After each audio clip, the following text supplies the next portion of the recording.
Bonjour, c'est Amélie, créatrice de commentaires-composés.fr. Aujourd'hui, je vais vous expliquer comment rédiger l'introduction de votre commentaire composé en 3 étapes.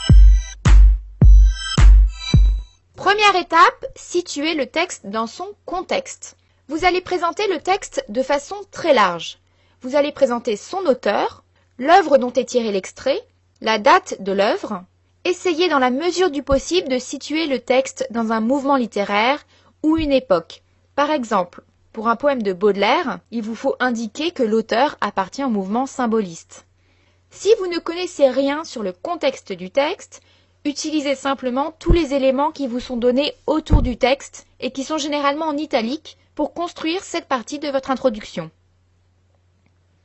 Deuxième étape, présentez les caractéristiques du texte.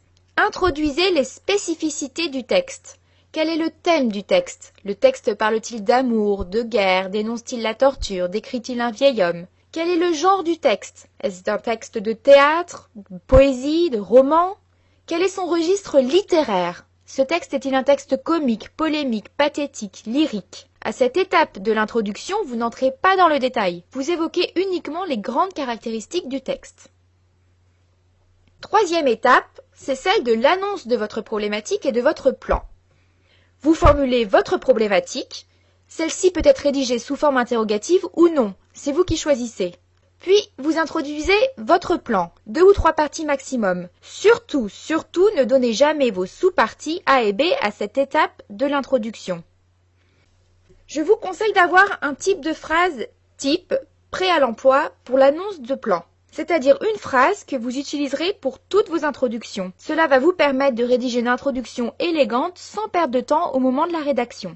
Vous pouvez par exemple utiliser une des formules suivantes dans vos introductions. Après avoir étudié, vous annoncez votre grand 1, nous verrons que, et vous annoncez votre grand 2.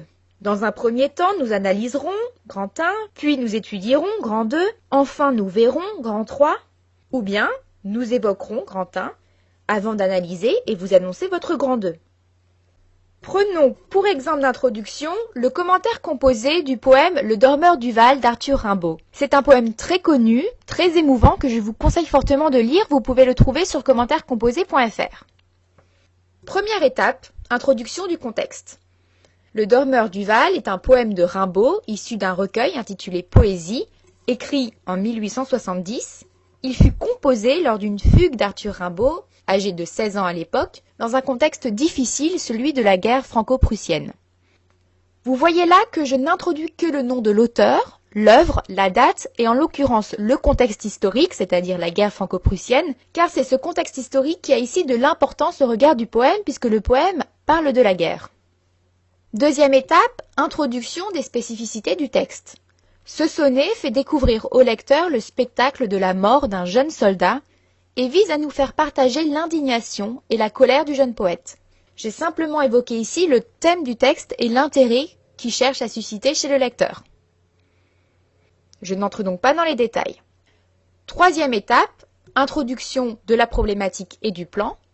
Rimbaud adopte une stratégie particulière de dénonciation dans la mesure où son sonnet se distingue par ses descriptions féeriques, c'est ma problématique. Ainsi, dans un premier temps, nous étudierons l'évocation par Rimbaud d'un monde enchanteur et dans un deuxième temps, la dénonciation par contraste de la cruauté de la guerre. J'ai donc annoncé ma problématique et mon plan. N'oubliez pas que votre introduction se rédige dans votre commentaire composé en un seul paragraphe. Ne sautez donc pas de ligne sur votre copie entre ces étapes.